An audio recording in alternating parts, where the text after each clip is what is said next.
What's the deal, family? Let me jump right in because I got something to say. All right, check it out.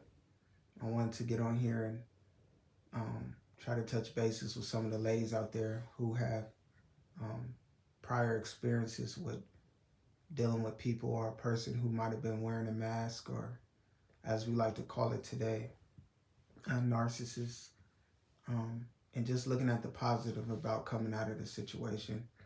But before giving the positive about it, I just want to go into a quick breakdown about how crafty the narcissist can be. First and foremost, a narcissist, you don't even know that that's who that is.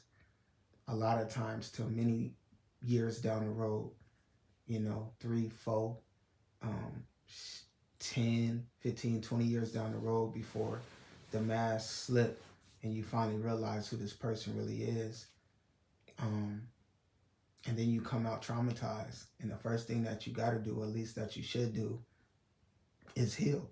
Excuse me, is heal. And, do the reflecting work and do all that stuff because you're traumatized.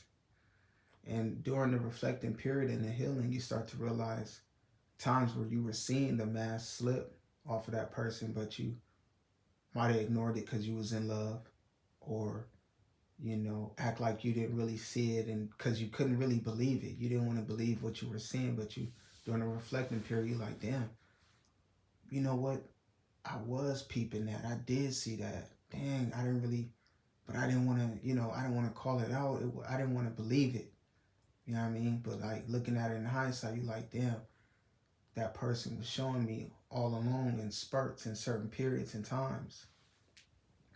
But anyways, fast forward, you're able to come out of that healing and reflecting period with intel and with a sense of awareness.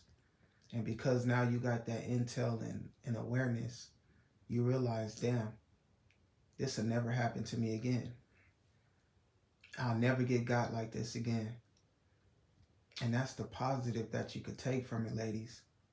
The fact that you got the experience to see how a person like that could be. And now moving forward with anybody else that comes into your life, you take your time and you get to know this person better. You take your time with any and everybody now because, again, that's a traumatic experience. And you just realize it'll never happen to you again. So that's the upside to it. So just take that with you. And until next time, let's elevate.